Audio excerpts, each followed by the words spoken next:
মিডিয়ার একটা মিথ বা যাই হোক আপনার কাছ থেকে শুনতে চাই যে এখানে একটা গিভ অ্যান্ড টেকের সম্পর্ক থাকে, আসলেও কি এরকম সব সময় থাকে নাকি এটা?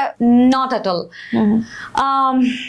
মিডিয়া এমন একটা জায়গা, সেটা হচ্ছে আমার বসকে আমি সিলেক্ট করতে পারবো। আমি একটা কর্পোরেট অফিসে গেলে আমার এক্স্যাক্টলি আমার একটা মানুষকে ভালো লাগে নাই, আমার ওয়ে অফ টকিং ভালো লাগে নাই, আমি ওর কাজ করবো না। That's it, easy.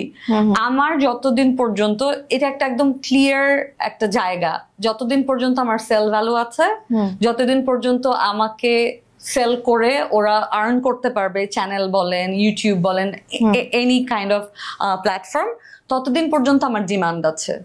যেদিন ওরা পারবে না সেদিন আমাকে এমনিতেও নিবে না, অমনিতেও নিবে না। আমার কোয়ালিফিকেশন থাকলে, আমার কোয়ালিটি, আমার কাজের মান ভালো হলে আমার কাছে কাজ আসবে।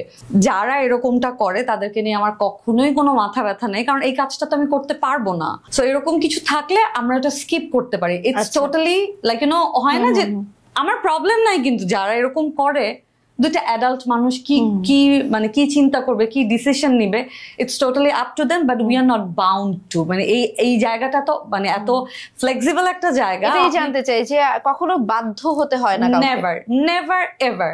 লাইক মানে এটা আসলে আমার মনে হয় যে এটা খুবই কি বলে ফ্লেক্সিবল একটা জায়গা, যেখানে আমার পছন্দ হলো না, আমার একটা মানুষকে মনে হলো যে মেবি ওনার চিন্তা ভাবনা আমাকে নিয়ে একটু অন্যরকম, বা মেবি উনি আমার কাছে এমন কিছু একটা ডিমান্ড করতে পারে যেটা খুবই অস্বস্তিকর, আমি সঙ্গে সঙ্গে আমি ওই লোককে এরকম করতে পারি। আমরা যদি ফেসও করি, তখন আমাদের কি বলে, আমাদের যে ডিরেক্টর রিলস আর্টিস্টিক ক্রিয়েটিভিটি, ওখানে আমরা জানালে ওটার একটা কোনো রিপারকেশন, মানে ওরা বিভিন্ন স্টেপ নেয় আর কি। So it's very good.